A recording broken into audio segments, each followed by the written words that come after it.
Unidos, uma na China. O Brasil é atendido aí por cerca de 70% dos Estados Unidos e 20, 30% de Suíça. No Brasil, a gente está em São Paulo desde 2009, a gente tem um showroom e também a parte de logística e escritório de São Paulo. Tudo que eu vou mostrar aqui, temos instalado o nosso showroom lá em operação. Quem visitar lá São Paulo, quiser conhecer essas aplicações, a gente está disponível lá para trabalhar, para mostrar para vocês. Ó, é 7.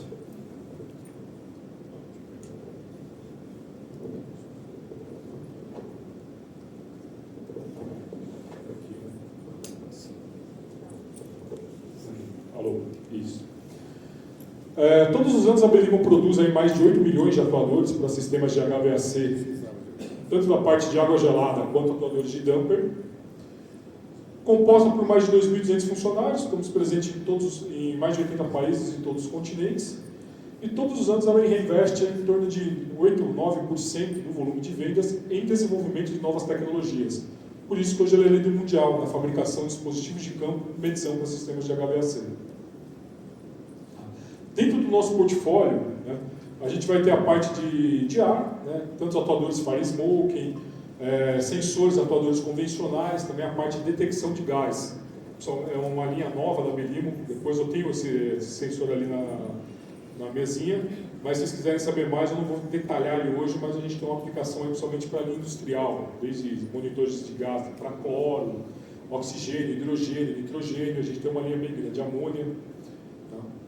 Parte de conforto, válvulas de 2, 3 e 6 vias, sensores com tela, sensores sem tela e também a parte de volume de ar variável. E para a parte de água, né, válvulas borboletas aí de 2 até 30 polegadas, a parte de performance, PIV.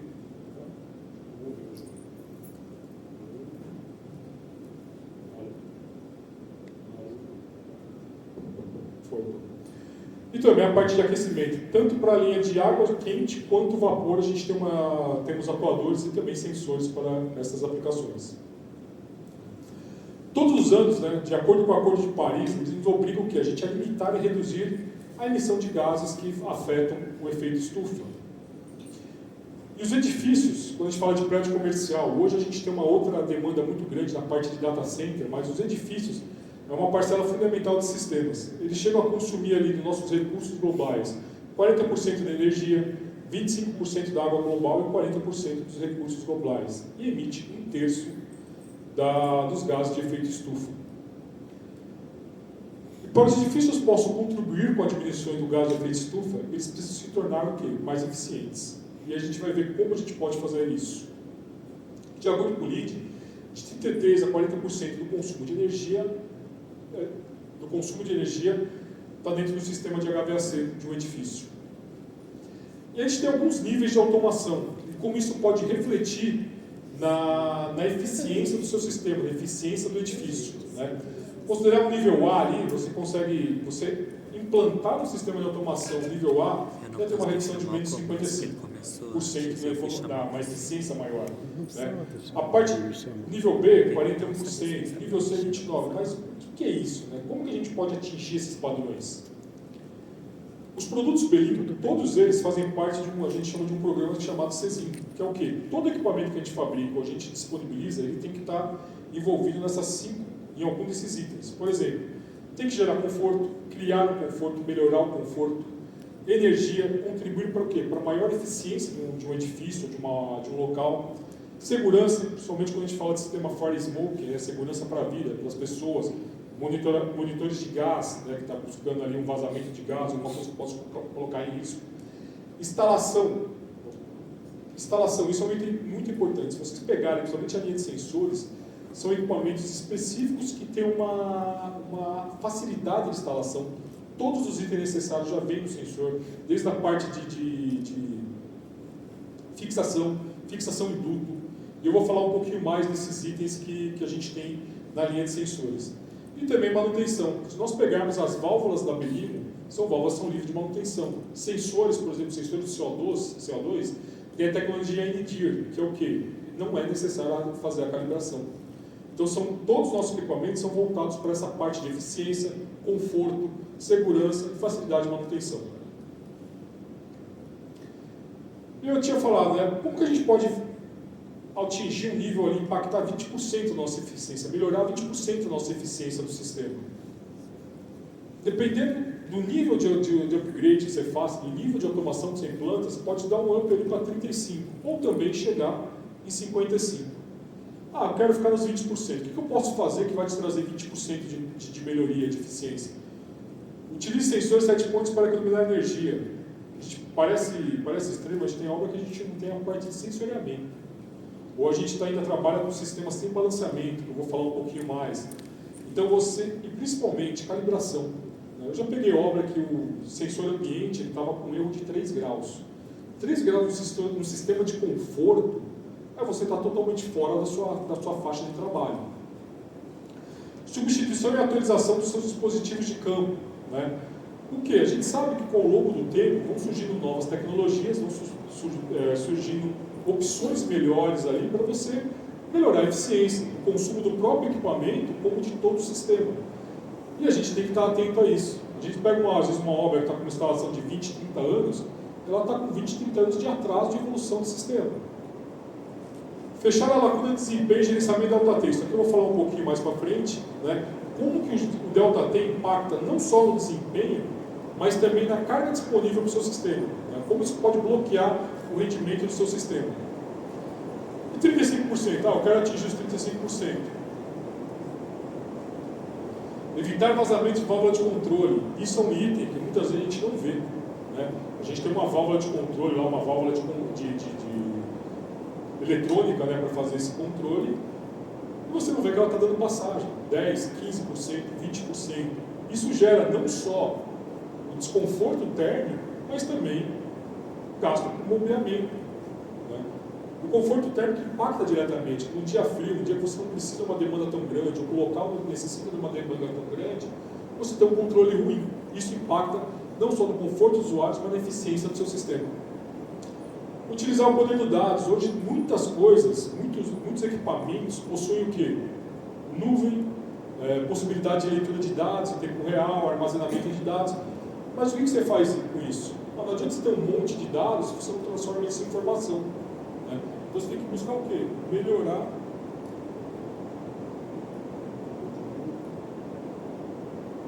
Você precisa buscar o quê? Melhorar a utilização desses dados.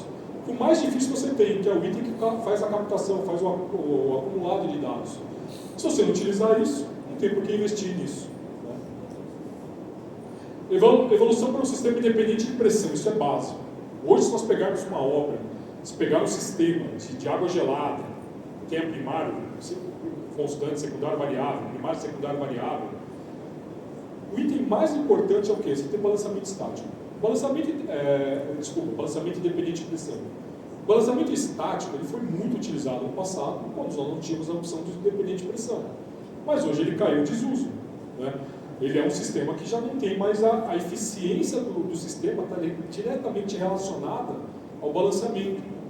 Você tem um sistema de balanceamento eficiente, ele te traz eficiência, mas também conforto. Que é você garantir que todas as vazões de águas vão chegar nos locais adequados.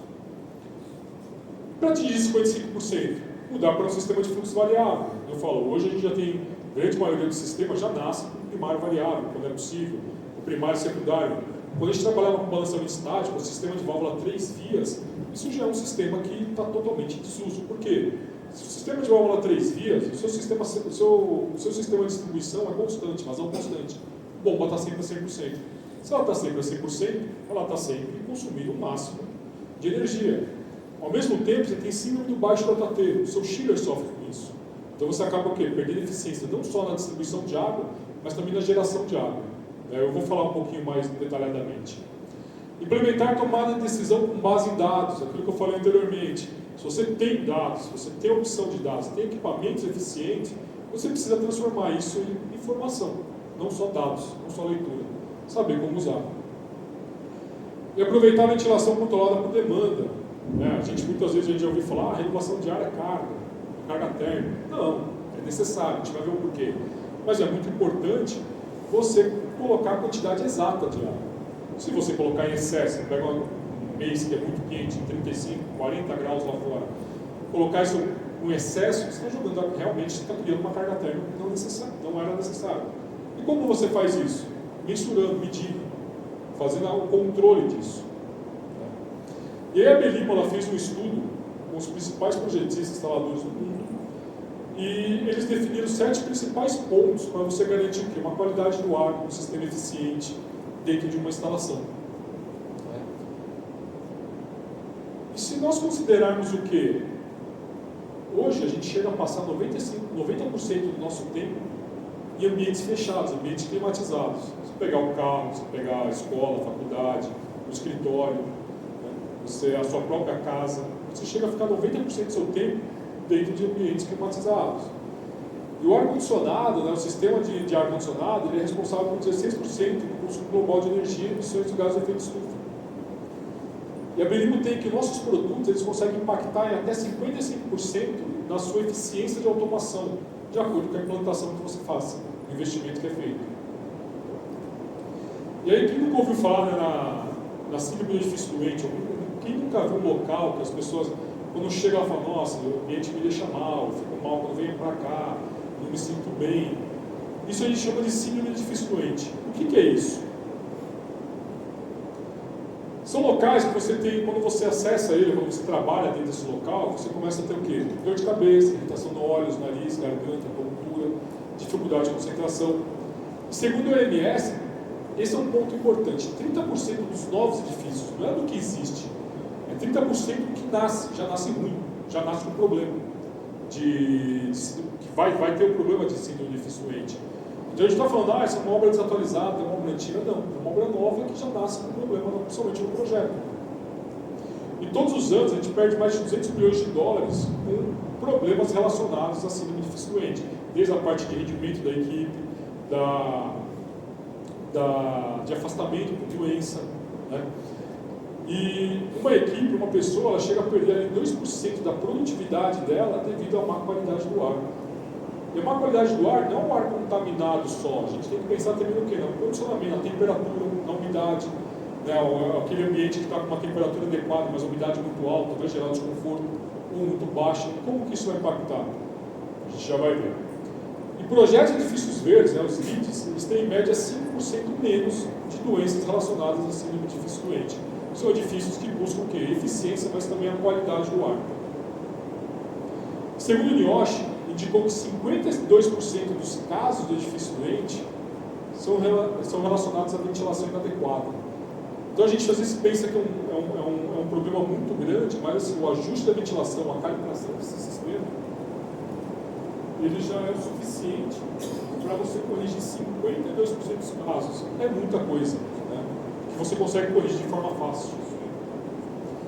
Por que é tão importante a gente falar de qualidade do ar, de temperatura? Como que cada item impacta? Né? A temperatura está muitas vezes intimamente ligada à umidade. A gente sabe que a sensação de conforto térmico, ela não é só baseada na temperatura, mas também na umidade. A umidade é muito importante. Então, se você pegar aqui, por exemplo, você pega aqui um gráfico da zona de conforto, que está fora da zona, totalmente fora do desconforto, você pega, por exemplo, 24 graus, 23, a gente fala 23 mais ou menos 23 graus, 30% está fora da zona de conforto. Se pegar um 22 com 50%, você já está dentro. Então a gente tem que não só olhar, e muitas vezes a gente controla o sistema muito por temperatura, não por temperatura e umidade. E além disso, né, além da parte do conforto, ela impacta diretamente o quê? Na saúde dos ocupantes. Para isso, a Belimo tem o quê? Uma linha de sensores. Se a gente falar, preciso monitorar a parte de temperatura, a gente tem linha de sensores. Passivos e ativos, sensor NTC, PTC, PT1000, NTC 10K, 20K, curva 2, curva 3. Também a parte de sensores ativos, que é o quê? 0 a 10, 4 a 20, 0 a 5. A gente tem toda essa parte. Até 8 faixas de medição. Você consegue configurar dentro do sensor 8 ranges. Eu vou trabalhar com condicionamento de ambiente, 0 a 50 é o suficiente. Não precisa do 0 a 100, de menos 20 a 80. 0 a 50 é o suficiente. E também proteção contra umidade. Isso é um item muito importante, não só de temperatura, quanto de umidade. Porque a própria umidade do ar, ela deteriora a sonda de leitura. Começa a dar erro. Né? Começa a fazer leituras erradas. Você perde o sensor. O nosso tem proteção contra isso. Por isso que todos os nossos equipamentos têm garantia de 5 anos. Tá? Inclusive os sensores. E a umidade? Por que é importante você ter umidade? Aqui mostra. Quando a gente fala assim, qual que é o ideal da umidade? 40% a 60%. Por quê? Isso não é um chute. Isso é ciência. Se você pegar aqui o range de 40 a 60, ele é o menor ponto aqui de infecções, fungo, vírus, bactérias, de proliferação de micro-organismos. Tá? Então, você trabalhar dentro dessa faixa é o ideal, não só para o conforto térmico, mas também para a proteção biológica do ambiente. Né? Se você trabalhar com menos de 40, as gotículas de ar, né, quando a pessoa está infectada, que é o exemplo que a gente usou muito na Covid, né, se a pessoa está infectada e ela está com uma umidade menor que 40%, elas evaporam muito fácil, o range de contaminação é muito maior. Já se você está trabalhando com, e você também tem o ressecamento das mucosas, que é a primeira defesa do organismo. Já se você trabalha mais de 60, ela já não consegue evaporar, a pessoa emite e já cai. E o ambiente fica contaminado, uma mesa, uma cadeira, um chão. Por que é importante ela ter esse tempo de viagem adequado? Para o sistema começar a conseguir pegar e fazer a filtragem do ar. Tá? Então, por isso que é importante a gente ter uma umidade relativa dentro do que a norma pede. E para isso eu me limitei uma linha de sensores, que esse aqui é um sensor conjugado, temperatura e umidade, no mesmo corpo. Então, o único sensor já mede temperatura e umidade. E não só isso, ele mede temperatura, umidade relativa, umidade absoluta, ponto de orvalho e entalpia, no mesmo corpo. E aí a gente vem para a parte de CO2. Esse é um sensor que tornou-se muito popular também na época de Covid, que ele era como o quê? Como fosse um índice de como estava o seu nível de renovação de ar. Como estava a qualidade do ar interno baseado no índice de CO2. Mas por que é importante? Se você pegar assim, se trabalhar com CO2 maior que 1000 ppm, você já começa a afetar o quê? A capacidade de concentração do cérebro das pessoas. Imagina se numa escola, numa faculdade, onde o cara está ali para absorver, está com índice fora, então você já começa a impactar. Mais que 2000 pode causar fadigas e dores de cabeça. Eu já tive ambiente, teve um escritório que eu trabalhei uma época, fiz a medição, estava dando 3.400. Como que eu resolvi? Botei um exaustor só, exaustor e um insuflamento. Gasta custo muito baixo, caiu para 700 ppm. Então, às vezes é simples a solução. E o nível de CO2 no interior também é excelente indicador de potencial de biocontaminação. É o que eu falei, na época da Covid foi um item muito utilizado para você, hoje ainda é. Mas hoje surgiu um novo sensor, uma nova medição que é o quê? O VOC, que é o composto de orgânicos voláteis. Esse tipo de sensor, quando a gente fala de CO2, a gente consegue ter um único sensor, temperatura, umidade absoluta, umidade relativa, ponto de orvalho, entalpia e CO2 no único corpo. Você consegue todas as medições. E quando a gente fala de VOC, o que é o VOC? São compostos orgânicos voláteis que eles evaporam a temperatura ambiente. E aí que está o problema. Isso pode ser... desculpa, aqui eu não acabei não falando, eu falei, mas não passei o slide, né? O sensor de CO2. E aquela tecnologia que eu falei, que é o NDIR. O que é isso? O NDIR tem dois sensores, que um deles faz o monitoramento da qualidade do ar para calibrar o outro. Por isso que ele é livre de calibração. Quem já trabalhou com o sensor de CO2, a calibração dele é um sensor chato de calibrar. Você precisa ter uma câmera para ter ele conhecido, fazer a estabilização dele, para fazer a medição, calibração e devolver para o local. Esse é livre de calibração. E o VOC, né?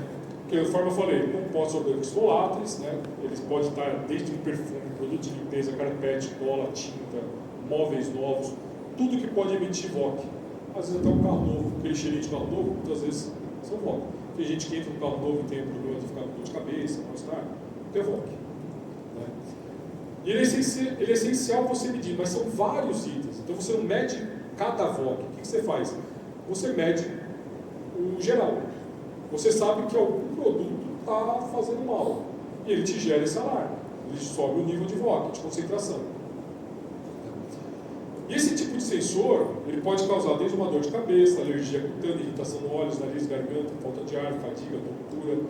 Durante longos períodos pode causar até danos ao fígado e sistema nervoso central. Depende do tempo de exposição ao produto químico que você está.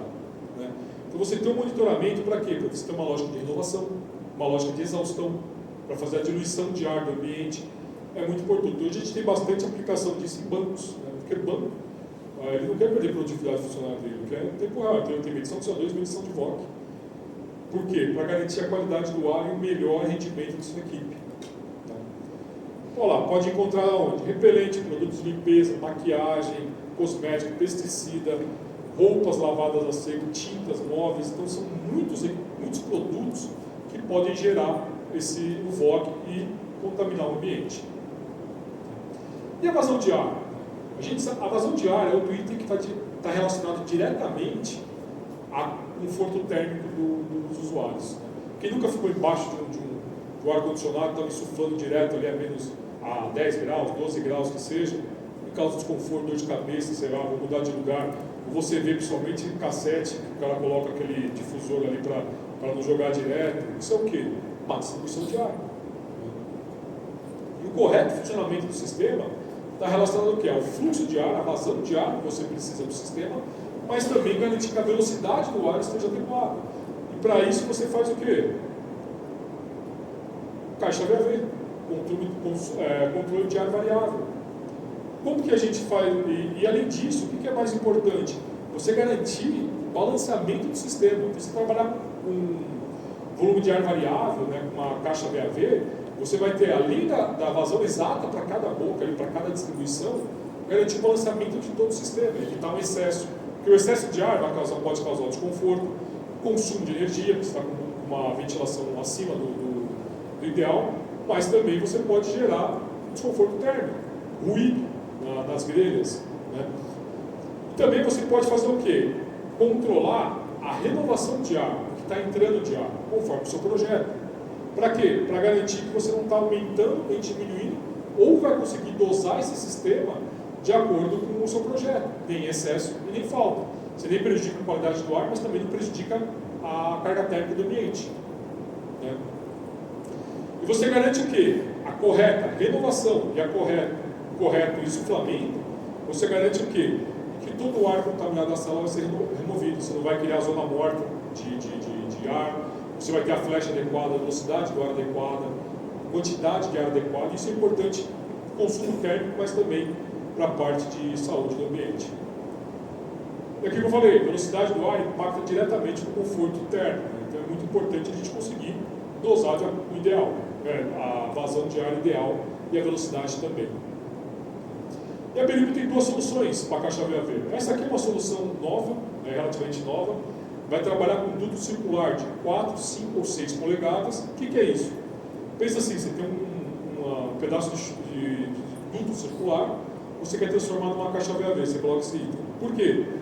Sensor de temperatura e velocidade do ar, o sensor termovelocimétrico, ele vai calcular a velocidade e vai calcular a vazão de ar. Ele já vem com esse damper, eu tenho um desse aqui lá na minha mesa, ele já vem com esse damper e ele vai abrir e fechar. Então, um exemplo bem simples. Você pegou um tubo PVC, um cano PVC que é transformado numa caixa VAV. Você coloca esse equipamento, faz 2 furos nele, um para fio e um para fixação, ele está pronto. E o controlador de caixa VAV convencional, esse aqui é o mais comum utilizado aí no nosso mercado. Né?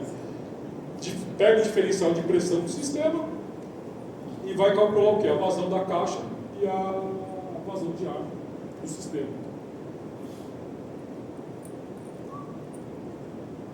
Sensores de pressão, aí quando você precisa monitorar o quê? Desde monitorar uma saturação de filtro, né? Aquele famoso sensor de filtro sujo, mas também você quer monitorar o quê? Ver a degradação desse filtro ao longo do tempo, para fazer uma lógica, por exemplo, de ir aumentando a rotação do seu sistema do variador de frequência ali, para você no começo do mês já começar na vazão máxima. Você vai dosando de acordo com a saturação do filtro, você ganha em consumo de energia. Então a gente tem os dois modelos. Eu quero verificar também qual que é a vazão de ventilador. A gente tem uma linha desses sensores, aqueles ventiladores que você consegue verificar a vazão de acordo com o diferencial de pressão das tomadas dos bocais. Esse sensor pode ser configurado. Para isso, vai pegar o diferencial e você vai configurar ali o fabricante, a forma utilizada pelo fabricante, o fator K dele, você tem a vazão do ventilador. Além de você ver o diferencial de pressão, você já tem a vazão calculada. Sensor para a linha de líquido, né? Você tem ali a linha de sensores de diferencial de pressão e também de pressão absoluta. Né? Com visor, sem visor. Esse já vem com a sonda, esse aqui você conecta a linha de cobre, ou a linha que você usa ali para fazer a medição. Eu quero controlar secundário de bomba, quero verificar a pressão do equipamento, você consegue utilizar esses dois equipamentos. Esse aqui vai trabalhar de 0 a 10 ou 4 a 20, integra com automação. Esse aqui você consegue também integrar com automação, mas também visualizar direto no sensor. Sensor de vazão de água, né? Isso é um item muito ruim, principalmente com sensores externos, de fazer a medição por conta de... São muitas variáveis ali, qualquer erro na configuração, você altera totalmente a leitura. Esse já é um sensor com uma precisão de mais ou menos 2%, repetibilidade de meio, todos eles têm certificado de calibração rastreável, basta bater o NFC do celular, você já consegue emitir esse sensor, e você consegue ali de meio até 6 polegadas, até acho que 800, eu não lembro agora exatamente, 800 poucos GPMs ali, mais de 200 metros cúbicos, para você fazer leitura de vazão em tempo real. Sensores ambiente, a gente falou muito de sensor de duto, sensor de ambiente ali para a rede de duto de retorno, de suflamento, mas às vezes você quer um sensor ambiente no local, na tela, na parede. A gente tem essa linha. Temperatura e umidade de CO2. Com e sem tela, né? Esse aqui é o modelo com tela. Toda essa tela aqui é configurável, né? Você pode tirar itens daqui, tudo pelo NFC do celular, não precisa comprar licença, nada. Você faz, eu tenho um sensor de sei lá. Botão de liga e desliga, velocidade de suflamento, set point, eu quero só ver, só quero visualizar as informações. Você consegue configurar. Tem possibilidade de conexão BACnet, Modbus, NFC todos têm. O sem tela, você consegue ver as informações através do NFC do celular. Tem locais, somente em escritório, que muitas vezes o pessoal não quer que os usuários vejam a temperatura, que gera aquela briga, aquela confusão interna. Mas o pessoal de manutenção pode ir lá, bater o celular, vai conseguir visualizar, conseguir até ajustar um set point. Você consegue fazer isso através do NFC do celular, mesmo que não tenha tela. Esse é o modelo novo, que é esse modelo que está aqui, né? Esse é uma linha nova da Belimo. Qual que é o diferencial do sensor? Esse aqui, ele no único corpo, ele vai medir o quê? Temperatura, umidade relativa, VOC, particulado e CO2. E você precisar fazer substituição, calibração, isso aqui ele tem os módulos aqui, que tem os coolers que você consegue fazer o quê?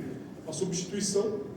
E ele também tem esse cooler que faz a ventilação forçada dentro do próprio sensor. Tá?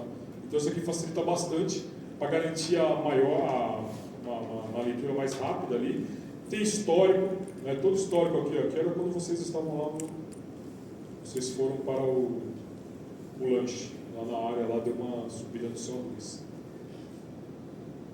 Vocês bateram 3 mil. Então, tudo isso é possível você fazer a conexão via Wi-Fi, MQTT, BACnet, Modbus, também exportar para e-mail, cartão de memória, você tem toda essa possibilidade aí. E a alimentação dele pode ser PoE também. Você consegue fazer a alimentação através do cabo de rede. Para quem não conhece, não sei se todo mundo conhece o que é o PoE. PoE é aquela alimentação que você faz, você manda a rede BACnet, e também a alimentação do sensor, você não precisa mandar uma alimentação separada. E como que isso impacta como que otimizar a ventilação impacta, né? A gente pegou um estudo aqui, são 3 opções. Renovação convencional, 1400 ppm de CO2. A Green, 950 e a Green+, 550. Eles pegaram esses 3 níveis de CO2 e fizeram o quê? Eles mediram capacidade de agitação, de tomada desse coelho. Né? E sensor de ambiente para centro cirúrgico para medir a pressão, vocês também fornecem? Aquele diferencial de pressão? Sim, para fazer controle de sala limpa, de ambiente. É o mesmo? É o mesmo ali, você vai usar o mesmo sensor, aí só precisa ver a faixa de pressão, se precisa de um alto zero ou não, se é faixa de pressão de trabalho, que a gente já seleciona ele. São vários. Dentro do sensor você tem várias faixas, mas também tem ranges que vai de 0 a 7.000, menos de 250, aí depende da aplicação. E aí aqui é o resultado. Né? Quando a gente otimizou ali o sistema, você vê desde a parte de crises respiratórias, tempo de informação usadas, tempo de digitação, estratégia, você vê, olha como muda. Né? Você pega uma estratégia do ambiente, olha a diferença. Do nível com 1.400 para o nível com 550. Isso aqui é dinheiro. Você ganha em rendimento da equipe. Você ganha na utilização do seu próprio trabalho. Né? Tem muita gente que fala assim, olha, a renovação de ar, aumentar a ventilação de ar, tal, é custo de energia elétrica, mas comparado ao quanto você ganha de rendimento com a sua equipe, né, com a pessoa, é ínfimo o valor. E o segundo estudo, mesma coisa, mas eles foram fazer o quê? Cada vez que você duplica a ventilação acima de 3 litros por segundo, a produtividade aumentava 1,7. Aí você vê aqui, desde a parte de digitação de texto, audição, ele vai o quê? Ele vai incrementando, em todas as situações, você vai ganhando em quê? Em rendimento.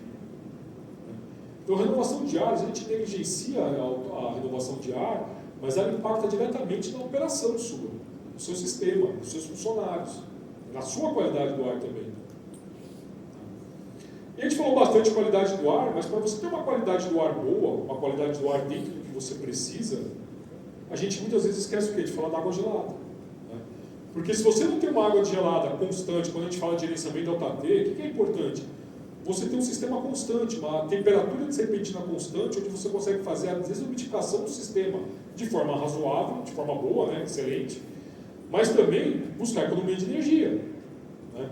E como que a gente faz isso? Hoje, muitos sistemas, se você jogar na internet lá, assim, no baixo da tem N artigos, N aplicações, vai aparecer coisa da Believe, coisa de fato tudo. Tá? E por que isso é importante? Isso impacta diretamente não só na eficiência, mas também na disponibilidade de carga do seu sistema. Né? A pesquisa sugere que mais da metade dos edifícios com CAG estão sofrendo síndrome do baixo JT. Cara, eu visito muita obra, e eu falo, é mais que a metade. No Brasil a gente tem muita obra. Só que não é assim, eu vou mostrar um exemplo aqui que cai de 6,5 para 5,8. A gente cai de 5,5 para 2, para 3. E o que é assim, o baixo delta T? Né? Uma mesma vazão, para uma mesma troca térmica, dentro das limitações físicas de um trocador, você consegue variar o quê? Delta T e vazão. Então você subiu a vazão, você cai delta T. Se baixou, caiu a vazão, aumentou a vazão, você cai delta T. E isso precisa ser o quê? Dosado para dentro do projeto. A gente não fala muito, delta T de 5,5, né? Um trocador de calor, vazão de 10 metros cúbicos de 5,5, para trocar o valor X. Você pode ter a mesma troca com delta de 2 e com delta de 10, dependendo da construção do equipamento. Só que como isso impacta no seu sistema? Né? Como isso impacta financeiramente na sua obra? Dentro desse contexto, a gente tem o quê? A gente tem um produto que é esse daqui, que é a EnergyValve, que ela faz o quê? Ela é uma válvula eletrônica, balanceamento e controle independente de pressão eletrônica, mas além disso ela tem um controle de delta T, ela tem sensor de temperatura de entrada e saída. Você pode fazer um rateio de energia com essa válvula, porque você tem vazão, diferencial de temperatura, você tem o consumo de energia térmica, né? A produção de energia térmica do sistema que acrescenta ou retira lá. Mas o que é mais importante? Você configura nela. Qual que é a capacidade do equipamento, qual que é a vazão de ar e qual que é o delta T de trabalho. E ela vai buscar isso. E como que isso pode impactar? Vamos supor que a gente tem uma CAG com 2 chiles de 200 TR, bombas primárias 93, bombas secundárias 186. Isso é a configuração do seu sistema. Projeto. Delta T de 6,5. Para você trocar 180, vamos pegar um dia ali, você tem 400 disponível, um dia você precisa de 180 TR. Para você trocar 180 com delta T de 6,5, você precisa de 84 metros cúbicos. Então você parte uma máquina a 90% de carga. Não são todos equipamentos, mas a maioria dos chiles tem os pontos de trabalho ali de ponto de ótimo de trabalho, 70, 90. Então você está dentro da faixa de operação dele, o melhor copo dele vai estar trabalhando de forma excelente. Então, ali, uma bomba primária ali,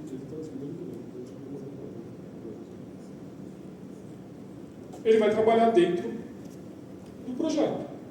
E se o delta cair para 5,8? É muito? Não. Isso aqui ainda está ótimo. A gente pegou o exemplo bem próximo ali do limite da máquina. A gente pega a delta de 2, 3, 1,5 já peguei. Mas vamos supor que caia para 5,8. Sua vazão de água necessária é 94. Fisicamente, esse chiller não troca mais com 93 alguma coisa. Então, 94 já partiria para 2 máquinas. A 45% de carga. Para rodar 2 máquinas, você precisa de 2 bombas primárias. Você já ligou 2 bombas, antes você estava com uma. Aumentou sua vazão de secundária. Se a gente pegar aquela lei de afinidade de bombas, a gente vê que o consumo a potência é o cubo da vazão, agora não me lembro. Mas, hã? É o cubo. É o cubo da vazão. Isso ventilador é a mesma coisa. Bomba também. O que vai acontecer? Se aumentou ali a vazão, o seu consumo de energia aumenta. Então vocês, o consumo aumenta muito. Tá? E você está com a máquina em carga parcial, onde o copo dela é pior. Então você está produzindo a mesma coisa de uma forma muito mais ineficiente. Tá? Para produzir a mesma 180 TRs. Aqui um exemplo de como isso impacta no trocador. Como que o trocador reage a isso? Isso aqui é da nossa sala de treinamento lá do nosso showroom. A gente tem um equipamento, a gente tem os dois sistemas instalados, balanceamento estático e balanceamento dependente da pressão com gerenciamento delta T. E a primeira situação, a Energivalve, é que não dá para falar muito detalhadamente, mas ela tem 13 meses de memória. Então, às vezes, eu uso ela para quê? Para fazer monitoramento de dados. Né? Então, aqui, você tem uma vazão. Esse equipamento trabalha 5 TRs de capacidade, vazão de 2,5, delta T de 5,5. Esse é o projeto dele. Aqui eu liberei para o sistema trabalhar como Position Control. O que é Position Control? Balanceamento estático. Então, ele estava produzindo 1.8 TRs, delta T Manager desabilitado, delta de 1.8 Kelvin, né, você pode ver a temperatura de entrada e saída aqui, vazão de aproximadamente 3 metros cúbicos, troca térmica 1.8. O que eu fiz? Desabilitei o sistema estático e coloquei o sistema independente de pressão com um gerenciamento delta T. Setei o set point 5,5, atingi o 5,5, a válvula buscou 5,5, reduziu a vazão para 0,97, a troca térmica é a mesma. Você está trabalhando com o mesmo... Você está produzindo a mesma troca térmica, o mesmo que você estava antes, com uma eficiência muito maior. Você não tem desbalanceamento, você não vai ter falta de água nos equipamentos, excesso de água. Então isso aqui é o quê? Trazer eficiência para o sistema. Mas além disso, excesso de água, você começa a ter variações na temperatura de serpentina e você começa a ter problema o quê? Retirada de atingir temperatura de suflamento, retirada de umidade. Você impacta também, não só no rendimento. Está chegando o fim dele. Então você impacta não só na eficiência, mas muito na qualidade do ar, que é o que a gente busca, eficiência e qualidade do ar. Tá? Bom, falei bastante, pouco tempo. Quem tiver alguma dúvida, quiser conversar comigo, a gente está lá no stand. Tá? Aqui tem meu contato, né, eu tenho uma obra que eu acho que dá para aplicar Energivalve, eu quero montar um estudo de caso. A gente consegue visitar o local, pegar os dados, montar um payback, depois montar uma apresentação, dependendo da oportunidade. Eu acho que foi de vez. A gente consegue, dá para pôr uma Energivalve, o cara vê como está funcionando o sistema dele. Então vocês podem entrar em contato comigo. O mais fácil é o WhatsApp, porque se eu estou aqui, por exemplo, estou respondendo, já pegou umas 3 pessoas, mas responde aí o WhatsApp, e-mail, tranquilo para conversar. Bom, obrigado a todos aí, qualquer dúvida.